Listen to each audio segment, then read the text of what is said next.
Добро вечер, почитувани гледачи. Тредневник на К3. Денес е Велики четврток, ден кога започнува чествувањето во сите православни храмови за воскреснувањето на Синот Божји Исус Христос.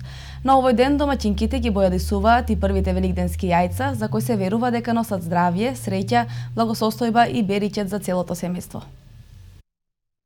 Денешниот празник е еден од базичните настани за црквата. Сега се наоѓаме во средината на страдалната седмица, седмица која е полна со важни настани за спасението на човекот.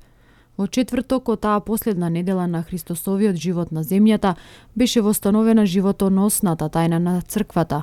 Таа тајна е востановена во горната соба од една ерусалимска куќа, кога Христос зеде леп, го прекрши и им подаде на учениците, и зеде чаша со вино и исто така им ја подаде да пијат, со што ја најави својата смрт и таинствениот трепет што треба да го имаат учениците, зашто по неговата смрт беше јасно дека нешто ќе се случи.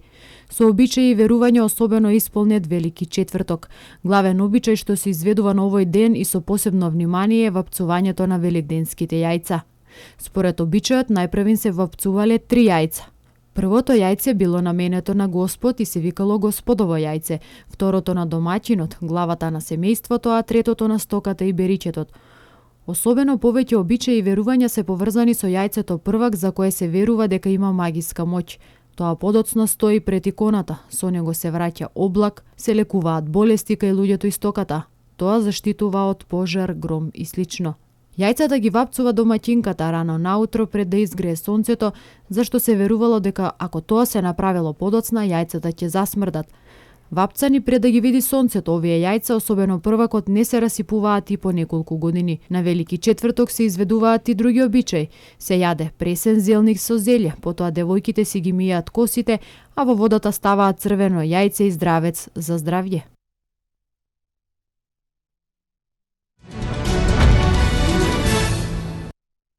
Јајцето е символ на вселената и плодноста и има значајна улога во народните обичаи поврзани за растот и раѓањето.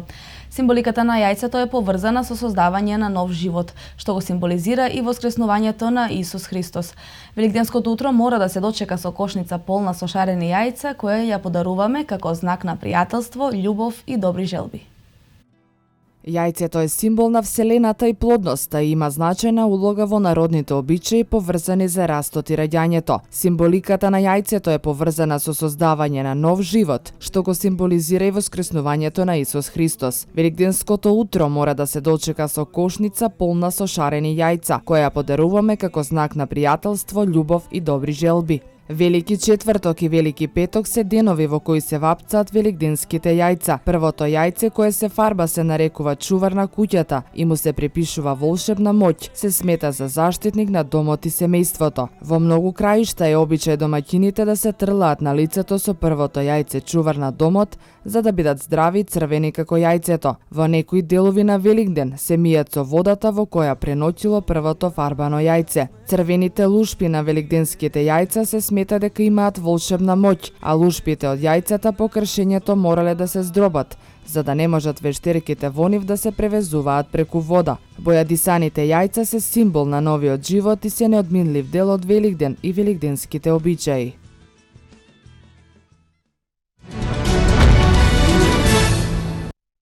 Јајцето е најпопуларниот символ на најсветлиот христијански празник Великден. По тој повод, Основното општинско училиште Светозар Марковиќ беше домаќин на манифестацијата Шарено јајце. Децата ја искористија својата фантазија и изработија најразлични креации, а најдобрите 3 зедоа и награди. По повод најголемиот христијански празник Великден, веќе втора година поред, традиционално се одржува манифестација Шарено јајце во Старо Нагоричане. Манифестацијата имаше свој надпреварувачки карактер, каде што се доделуваа награди за освоено прво, второ и трето место. Веќе втора година поред, традиционално се одржува манифестација Шарено јајце по повод најголемиот христијански празник Великден. Има свој надпреварувачки карактер, каде што се доделуваат награди за освоено прво, второ и трето место. Имаме земено учество од училиштето во Младо Нагоричане Христијан Карпош и училиштето во село Драгоманци, исто така Христијан Карпош. Представниците на трите училишта беа презадоволни и се надеваа дека манифестацијата наредната година ќе ја подигнат на едно повисоко ниво. Децата има изворедни креации да како жири комисија кои работевме во состав од представници од сите три училишта. Имавме, верувате, стварно многу тешка задача и многу тешка работа. Го одлучиме за 3. Првото место го освои Сара и незината креација во лик на Богородица со Исус Христос. Второто место му припадна на Никола Серафимовиќ кој изработи етно јајце. Третото место го зеде Мила Цветановска и незината креација во Невеста. Јас направив Богородичка со Исус Христос. Колку време ти беше потребно да изработиш? Па некаде околу 2 или 3 часа. Кажи ми колку време ти требаше да го изработиш? 1 сат. Да. Јас го работев дома сама, со малку помошта мама. За Великден традиционално јајцата се боедисуваат и декорираат. Децата искористија својата фантазија и изработија најразлични креации во различни техники.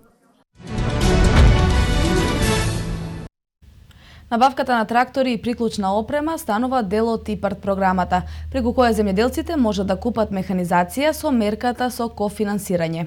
Во Младо Нагоричане беа изложени трактори од турската фирма Хатат и чешкиот Зетор. Земјоделците од овој крај имаа можност на лице место да ја разгледаат механизацијата и доколку се одлучат за купување, може да аплицираат преку ИПАРД програмата. Нова соодветна земјоделска механизација е една од најважните алки за полесно и поквалитетно обработување на земјата. За производство на добиточна храна преку ИПАРД сточарите ќе може да купат трактори. Од европските пари ќе може да се покријат и половина од трошоците за изградба на нова фарма. 50% од инвестициите ќе им бидат вратени на фермерите од руралните делови на државата, 60% на оние што живеат во планински подрачја и уште дополнителни 5% ако се млади фармери. Инаку инвестициите се контролираат 5 години и не сме да се продаваат. Потребно е да се извадат неколку документи кои што во споредба со претходните повици се доста намалени, станува збор само за 13 документи кои што ден до 2 работни дена може да бидат извадени, од кои што 3 се вадат од Агенцијата за поткрепување на развој на земјоделството, еден документ е од понудувачот на механизацијата и уште неколку документи кои што се вадат од УЈП и Министерството за земјоделство, шумарство и водостопанство.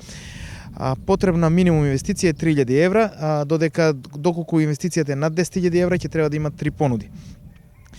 Новитет во ова ИПАРД програма е што има државата обезбедено гарантен фонд кој што изнесува $25 милиони, во кој што се може да членуваат сите, односно да ги подигнат парите од гарантен фонд, па со него да плаќат инвестицијата, односно механизацијата, па кога ИПАРД ќе врати минимум 50% од инвестицијата, тогаш ќе ги враќат во гарантниот фонд. Пред земјоделците од Кумановскиот регион во селото Младо Нагоричане беа презентирани тракторите Хатат и Зетор, врвни брендови кои се покажаа како доста квалитетни на нашето поднебје.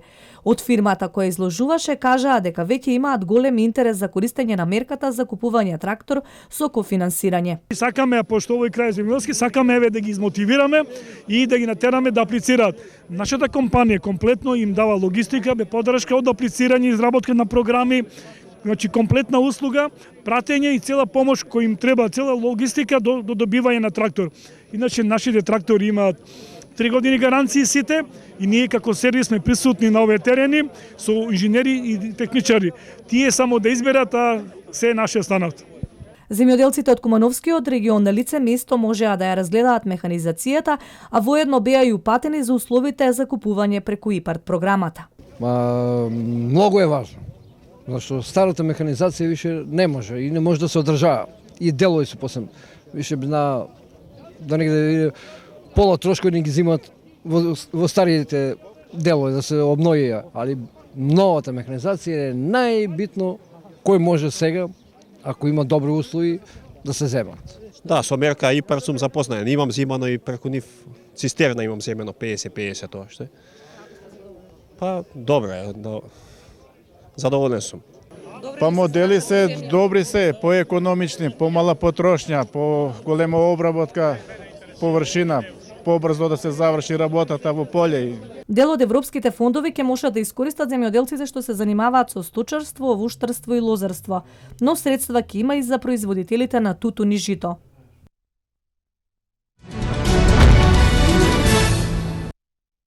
Стечајните работници кои денеска протестираа пред Центарот за вработување.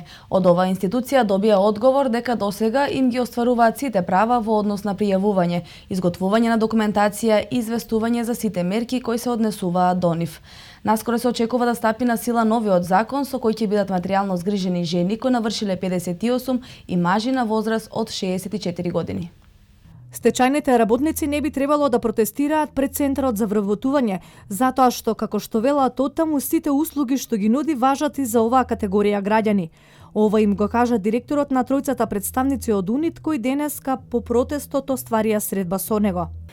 Денеска пред Центарот за вработување Куманово се одржа протести од Сдруженијето УНИТ на стечајни работници това. Целта им беше да изразат протест пред државна институција. Значи, Центарот за вработување сите услуги што ги нуди важат и за стечајните работници. Значи, они се корисници на нашите услуги. Наскоро се очекува да излезе новиот закон со кој ќе бидат офатени стечајците со навршени 58 години за жени и 64 години за мажи. Законот е изгласан, треба да биде објавен после празниците во службен весник, пошто ќе стапи на сила. Мислам дека со новиот закон што помина на собранието и треба да излезе во службен весник после празниците, мислам дека ќе биде офатена и оваа категорија на луѓе од 58 до 64 години, значи државата ќе ги плаќа доприносите до пензионирање од 58 години до 64. Инаку со позитивните законски измени, група работници по основ на технолошки вишок од поранешните големи фирми кои пропаднаа, зема материјално обезбедување до пензионирање. Позитивен пример за тоа се поранешните вработени во тутунски комбинат, кои по завршувањето на стечајот беа опфатени со оваа мерка. Со новиот закон пак се очекува да биде решен статусот на околу 2500 лица кои се водат на евиденцијата на Центарот за вработување во Куманово. Либерално-демократската партија на Македонија на 19 април ќе прослави 18 години од формирањето. По тој повод, општинската организација во Куманово планира да организира разни активности по повод јубилејот. Секретарот на општинската организација на Либерално-демократската партија и советник во општина Куманово Ивица Костовски ја изнесе програмата по повод 18 годишниот јубилеј.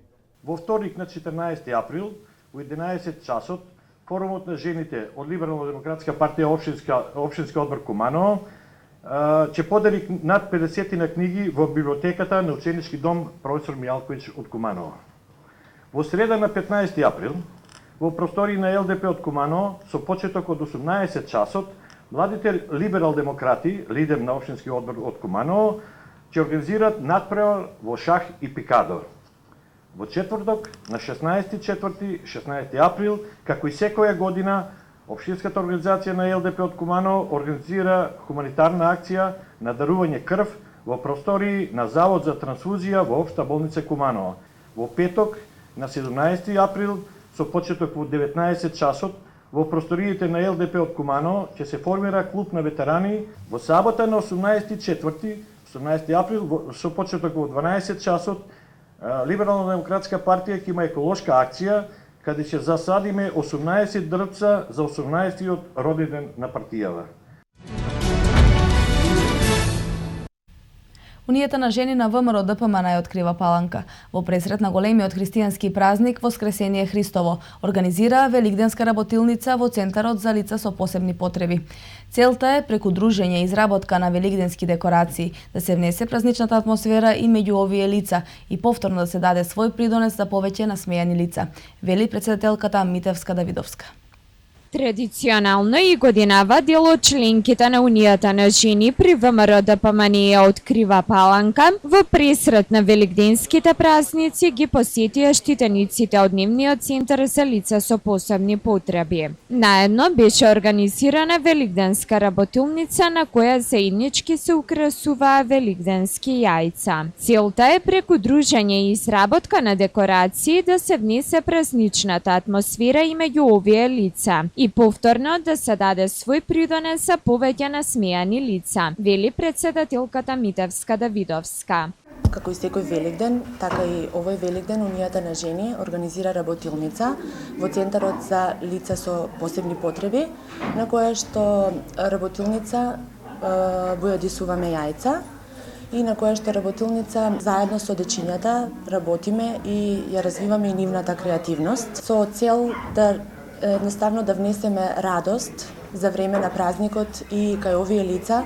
Унијата на жени може да се пофали со богата агенда на настани од изминатиот период. Со символични активности го одбележаа Светскиот ден на здравието, како и Меѓународниот ден на ромите. Заедно со медицинско лице, дел од членките посетија семејства на старии и изнемоштени лица. По повод Денот на здравието, 7 април, направивме хуманитарна акција, посета на 5 семејства на стари лица, изнемоштени лица, на кои што им беше укажан лекарски преглед и им беше даден совет од доктор кој што е од редовите на Унијата на жени.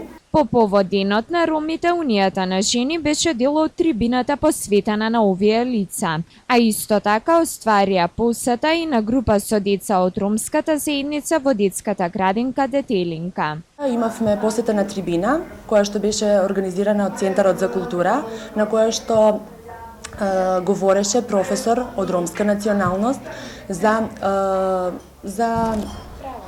правата на ромите, историјата на ромите, ромите низ целиот свет, а исто така следниот ден, на Денот на ромите, 8 април, Унијата на жени направи посета во детската градинка Детелинка, во која што има посебен дел, каде што има дечиња од ромска националност.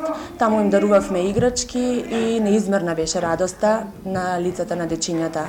Председателката Митевска Давидовска во име на сите членки на Унијата на жени при ВМРО ДПМНЕ од Крива Паланка им го честита предстојниот празник на сите оние кои го слават. Вчера вечер во Националната установа Центар за култура во Крива Паланка се одржа хуманитарен фолклорен концерт на културно-уметничките друштва Карпош и 8 октомври, а како гости настапи танцовиот ансамбл Пауталија од Кјустендил, соседна Бугарија. Средствата од влезниците се наменети за лекување на еден член од бугарското здружение.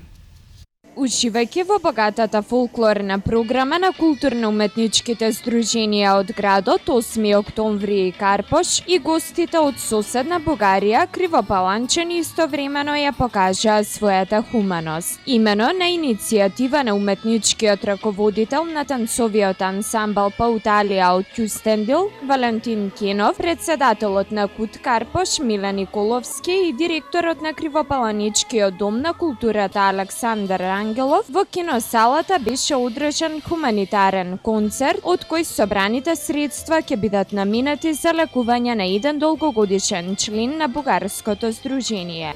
Вака иницијативата на некој начин дојде од нивна страна, бидејќи собираат парични средства за нивниот долгогодишен член и шеф на оркестарот при танцовиот ансамбл Пауталија, наш добар познаник, пријател. Се познаваме повеќе од 2,5 децении, преку 25 години, бројни настапи имаат во Крива Паланка, да му помогне бидејќи се работи за некоја посериозна операција која кошта повеќе парични средства. Изразуваме солидарност. Идејата е плод на 2,5 децениската соработка која кривопаланичките здруженија ја имаат со ансамблот од Бугарија. Значи ние правиме тоа хуманитарен концерт за моја корепетитор, акордеонист Асен Илиев се казва, който получи 2 удара и трябва да му правят операция на сърце. И най-много благодарности към самите хора, които ще дойдат, които са платили. Те са най-важни. Танцовиот ансамбл Пауталија од Кјустендил е редовен гостин на меѓународниот фолклорен фестивал Свети Јоаким Осоговски во Крива Паланка. Брои околу 50 на члена, а со своите бројни настапи ја има обиколено Европа. Во моментов настапуваат на хуманитарни настани за помош на нивниот колега.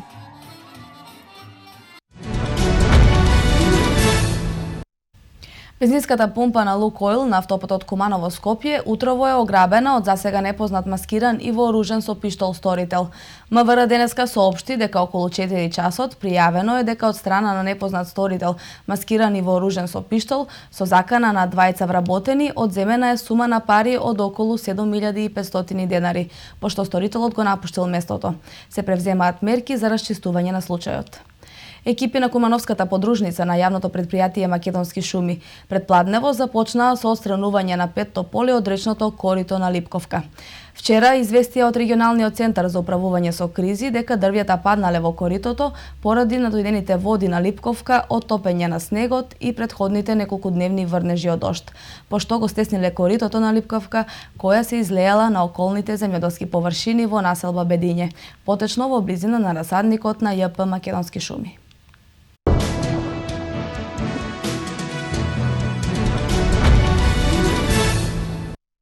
Иницијативата на граѓанското движење за одбрана на Македонија за поведување постапка за одговорност поради велепредавството на Зоран Заев добива се помасовна подршка од граѓаните. Граѓаните, ставајќи свој подпис на иницијативата, бараат лидерот на СДСМ да одговара за велепредавство. Редици луѓе вчера во Скопски аеродром се потпишаа на иницијативата на граѓанското движење за одбрана на Македонија. Тие велат дека Заев и нанесува штета на нашата држава и оти нема да дозволат да го спроведе своето мрачно сценарио. Јас како граѓанин на Република Македонија, како човек одговорен спрема мојата држава и спрема моето семејство, чувствувам одговорност да застанам на браникот на мојата татковина, го давам мојот подпис затоа што се случуваат предавнички настани во државата. Лично јас како граѓанин на оваа држава, на мојата сакана Република Македонија, сметам дека ми е должност и потреба има да застанеме во одбрана на нашата држава. Он е пред се штетен на државата. Дава невкусни изјави против Македонија. Он треба подхитно судот и државата да го реши овој случај и да биде најостро осуден и да си го реши државата ова у прилог на државата. Граѓанската иницијатива започна во автокоманда, подписи се собираа и во Кавадарција, синоќа во аеродром. Идната недела продолжува граѓанската иницијатива преку која граѓаните бараат Заев да биде прогласен за велепредавник. Граѓанското движење за одбрана на Македонија со оваа иницијатива ќе ги посети поголемите општини и градови ширум цела Македонија. Армијата на Република Македонија да преземе дел од словенечките искуства за заштита на воздушниот простор и организирање на противвоздушната одбрана на територијата на Република Македонија, како што е регулирано во Република Словенија. Ова било договорено на средбата на првите луѓе на армиите на Македонија и на Словенија, Котевски и Остерман. Армијата на Република Македонија ќе го подобрува воздушниот сообраќај со искуство од Словенија. За ова прашање разговарале началникот на генералштабот на АРМ, генерал подполковник Горанчо Котевски и генерал мајор Андреј Остерман, која предводи делегацијата на вооружените сили на Република Словенија, која е во дводневна посета на Република Македонија. Заеднички заклучиле дека воената соработка меѓу двете армии е одлична и има одредени показатели, како што нагласија за понатамошно унапредување. Делегација на вооружените сили на Република Словенија, предводена од началникот на генералштабот генерал мајор Андреј Остерман, кој беше пречекана со високи воени почести, ќе се сретни со министерот за одбрана Зоран Јолевски. Билатералната соработка меѓу македонската армија и вооружените сили на Словенија се одвива на повеќе полиња, како што е образованието, обуката, вежбите и воената логистика. Во периодот од 2009 до 2013 година на армискиот полигон Криволак беше изведена билатералната воена вежба Предизвик. Грците мудруваат и предлагаат нови реформски мерки. Повик на Обединетите нации за собирање на 111 милиони долари за Северна Кореја. Ова се вестите од светот. Грција предложила на своите кредитори нови мерки за реформи кои ќе обезбедат приходи на државата од околу 1 милиарда евра. Тоа се случило во рамки на Европската работна група која што разгледува прашања за реформски мерки на Атина. Не е прецизирано што содржат тие мерки. Биле вон списокот со реформи од 26 странички представен минатиот месец од министерот за финансии Јанис Варуфакис по барање на европските партнери на Грција. Грчките здравствени и пензиски фондови добија преку 20 милиони евра во првите 10 дена од спроведувањето на новата програма за плаќање на заостанатите долгови, објави Министерството за труд. Според Министерството, поднесени и одобрени се 17.690 барања за плаќање на долговите на рати со вкупна вредност од 921 милион евра. Покрај тоа, од вчера почна да функционира и онлайн услуга со која на должниците им се дозволува да направат план за отплата според кој ќе се водат до исплата на долгот. Градоначалникот на Норт Чарлстон, Кит Сами, изјави дека полицајецот кој застрела невооружен црноморест маж во Јужна Каролина е отстранет од работа. За 33-годишниот Майкл Слейгер вчера беа подигнати обвиненија за убиство откако беше објавен видеоматеријал на кој се гледа како тој убива со неколку истрели во грбот на 50-годишниот Волтер Скот. Слейгер, кој е приведен, може да добие смртна казна или затворска казна од 30 години. За вечерва во градот е упатен повик за демонстрации. Во градот Норт Чарлстон веќе неколку пати имаше спонтани протести насочени против полициското насилство. Обединетите нации упатија повик за собирање $111 милиони хуманитарна помош за населението во Северна Кореја. Светската организација наведува во соопштение дека над 2/3 од населението на изолираната комунистичка држава е под закана од недохранетост. Обединетите нации повикаа да бидат собрани $111 милиони за да може 5 агенции да им помогнат на 18 милиони жители на таа држава со доставување храна и вода за пиење. Речиси 70% од населението во Северна Кореја или 18 милиони жители немаат можност да се хранат правилно, нагласуваат Обединетите нации. Во соопштението се додава дека 28% од децата под 5 годишна возраст страдаат од хронична недохранетост.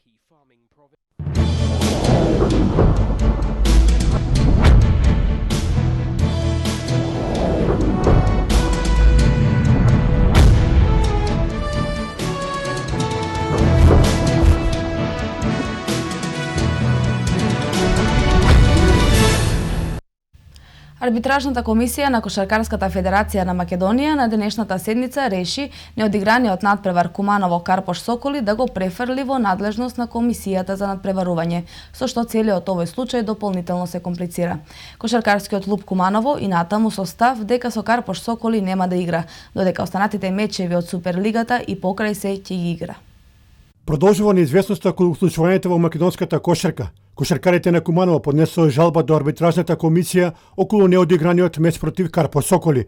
Како што информиравме, Куманово не сака да го игра во надпревар од причина што Карпош Соколи не е пререгистрирано во акционерско друштво во законски преведениот рок. Околу целиот овој случај побаравме мислење од спортскиот директор на Куманово Младен Давидовиќ. Ние денеска закажаниот надпревар дефинитивно нема да го играме. Сметаме дека без разлика како комисијата за надпреварување одлучи за овој надпревар, ние разврската ќе ја бараме по правен пат, сметајќи дека сме во право, сметајќи дека покрај правилникот на Македонската федерација каде што е прекршен и закон за спорт. Затоа ние поднесовме и кривични пријави против комисијата за надпреварување, а исто така во овие денови се спрема да известиме и ФИБА и сите институции каде што се надлежни за овој спор го решат и конечно да одиме по пат каде што по правилник каде што сите треба екипи да се водиме. Што тоа значи, дали ќе имаме кошарка за време на викендот? Па да, во сабота е закажан надпреварот, добивме известување од федерација, надпреварот ќе се игра во наша сала во 19 часот против екипата на Кожув. Без разлика вечерва како ќе го донесат епилогот, ние ова борба ќе ја продолжиме да ја водиме и се надевам дека во наредниот денови ќе биде целосно разрешена оваа ситуација. И покрај се кошарката ќе има и тоа е добро за сите љубители на овој спорт.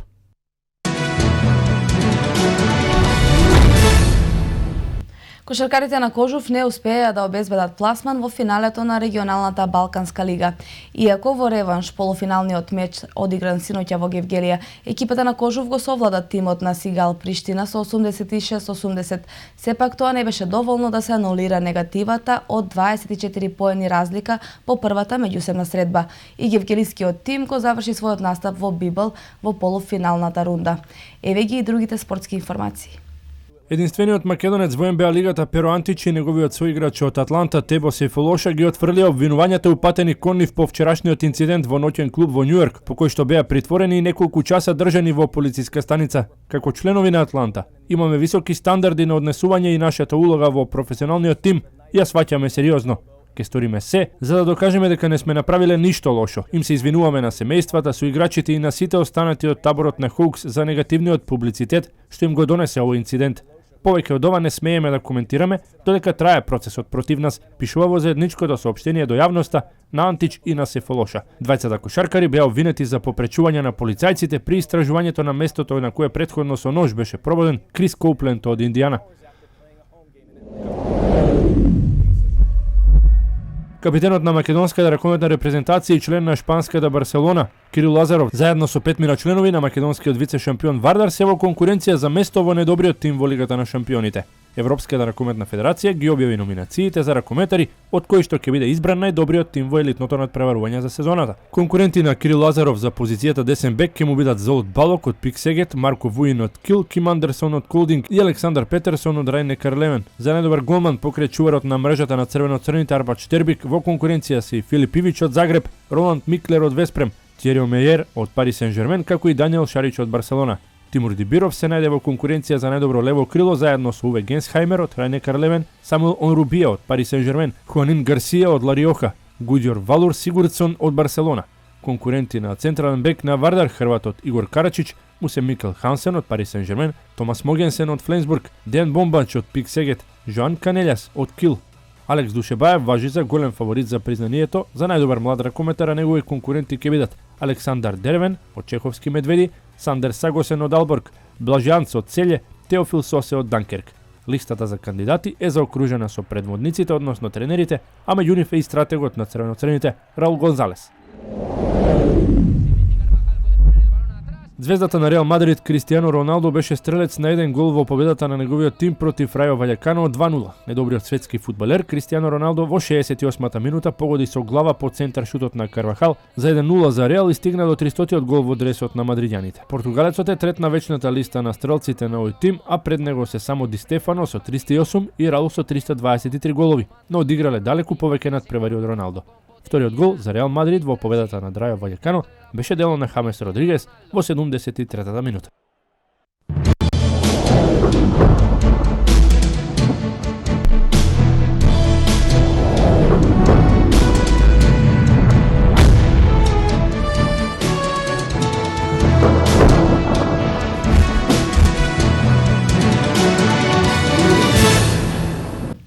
Времето во Македонија сончево со мала до умерена облачност. За време на продолжениот празничен викенд времето ќе биде убаво, сончево и релативно топло со мала до умерена облачност. Метео.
Тоа беше се што подготвивме за третиот дневник, почитувани гледачи. Пријатна вечер.